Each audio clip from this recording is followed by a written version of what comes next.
4ই মে 2026 তারিখে রাজ্যে পালা বদলের পর বিজেপি সরকার গঠন করেছে। বিজেপি সরকারের প্রথম রাজ্য বাজেট ঘোষিত হলো 22শে জুন 2026 তারিখে। এই বাজেট সম্পর্কে আইএসএফ চেয়ারম্যান তথা ভাঙড়ের বিধায়ক নওশাদ সিদ্দিকী ঠিক কি বলেছেন আসুন শোনাবো আপনাদের। দেখুন, বাজেটে সরকারি কর্মচারীদের একটা যে দীর্ঘদিনের বঞ্চনার ডিএ 20% ইনক্রিজ করেছে, কিন্তু সমকাজের সমবেতনের যেটা পর্যায়ে আছে সেক্ষেত্রে কিন্তু আর যারা কন্ট্রাকচুয়াল সরকারি কর্মচারী যারা ছিলেন, যারা কন্ট্রাক্টে ছিলেন, সরকারি কাজ করতেন, তাদের সেভাবে দিশা দেখাতে পারে। কিন্তু এই সরকার যখন বিরোধী দলের আসনে ছিল তারা বলেছিলেন ক্ষমতায় আসলে কেন্দ্রীয় সমহারে ডিএর ব্যবস্থা করা হবে, সেটা দিয়ে আজকে ব্যর্থ। শুধু তাই নয়, সিভিক ভলেন্টিয়ার থেকে শুরু করে আশাকর্মী যারা আছে তাদের কিছু হয়তো সাম্মানিক বাড়ালেও আমরা যদি আশাকর্মীদের বিভিন্ন রাজ্যে দেখি তাদের ক্ষেত্রে যে যারা যে সাম্মানিক পায় আমাদের রাজ্যে সেই অর্থ পায় না। এবং সিভিক ভলেন্টিয়াররা কোনো অংশে একটা কনস্টেবলের থেকে কম কাজ করে না, তাদের যে সাম্মানিক বাড়ানো হচ্ছে সেটা আমাদের কাছে কম হচ্ছে।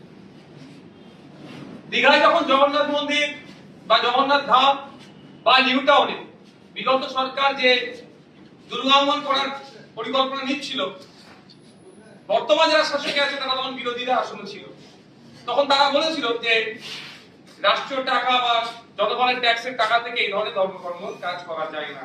আর আমরা দেখছি এই বাজেটে বিভিন্ন ধর্মস্থানে সংস্কার থেকে শুরু করে বিভিন্ন প্রজেক্ট হচ্ছে, ঘুরে ফিরে সেই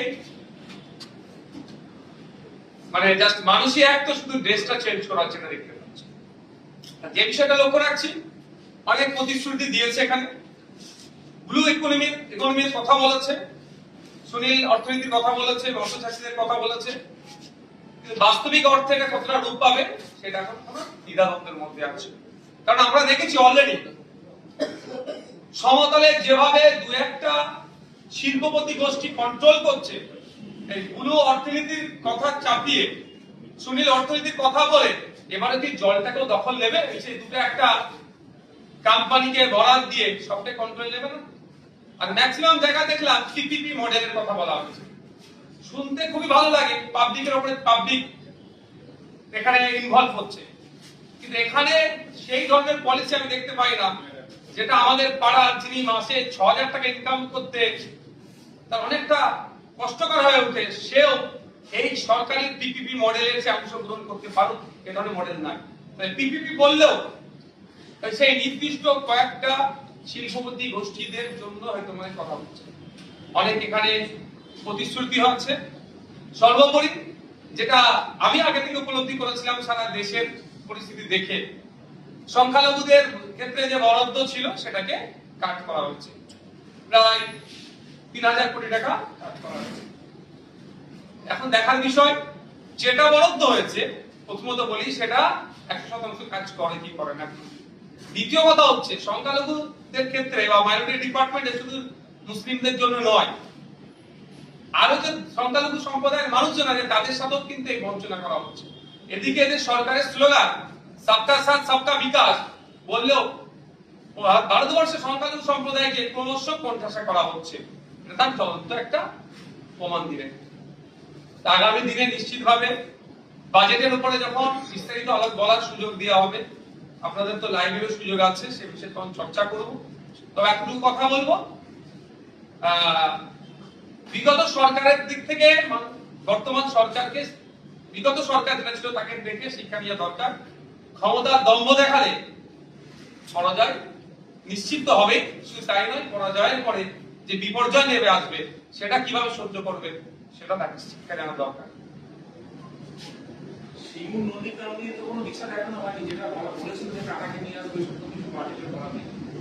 গভর্নর স্পিচের উপরে নন্দীগ্রামকে নিয়ে চর্চা হয়েছে, সিঙ্গুরকে নিয়ে চর্চা হয়েছে, নন্দীগ্রামের জন্য শুধুমাত্র একটা ব্রিজের নির্মাণের কথা উল্লেখ আছে।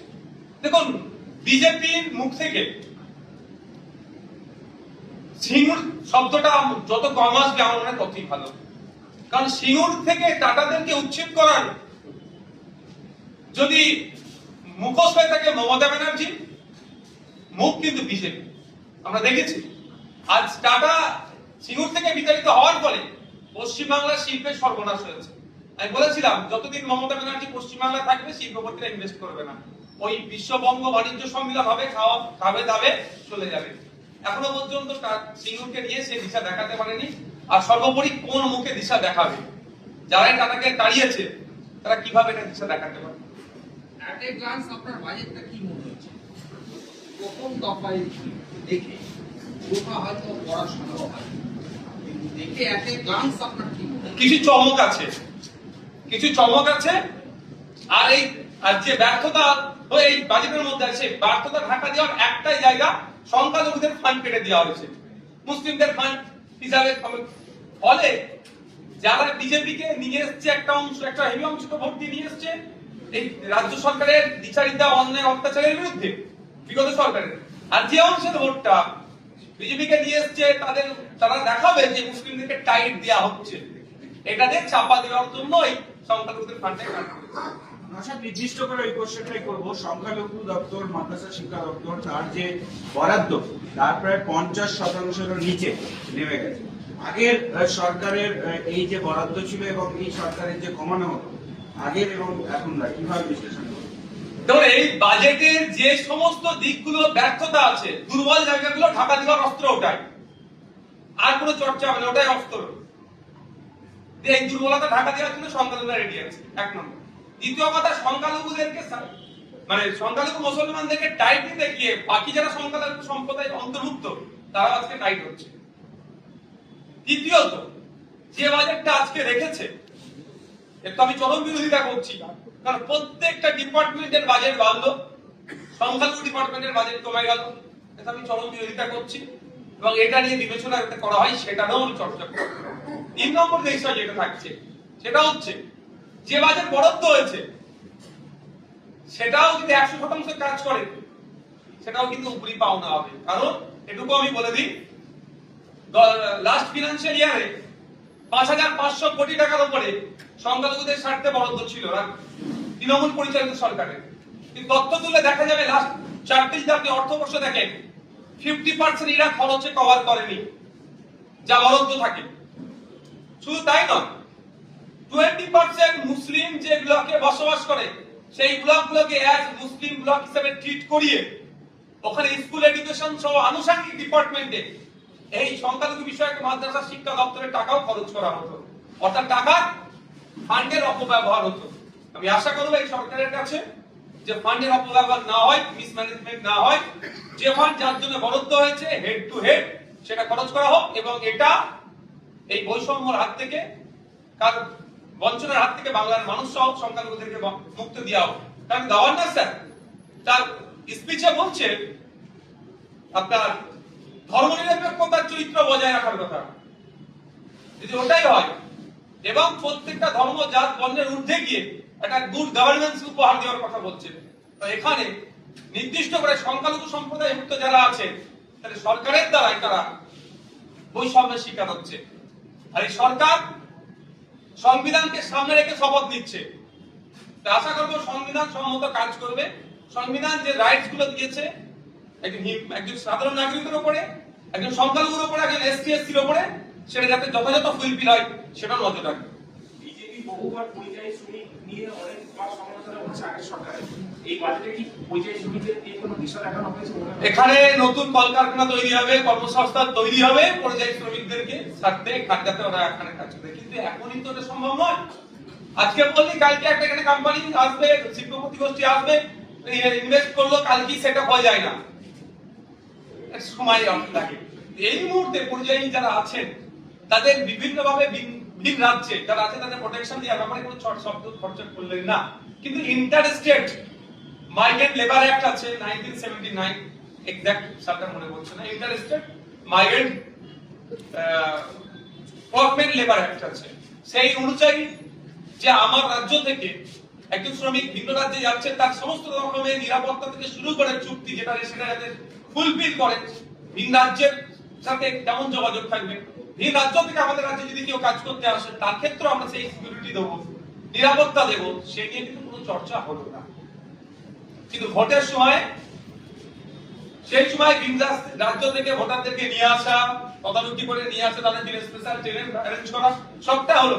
তারা ভোট দিল, তাদের ভোটের জন্য একটা অংশের ভোটের থেকে সরকার পরিবর্তন হলো।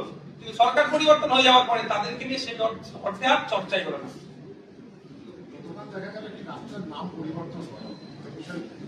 দেখো, যারা ডাস্টবিনের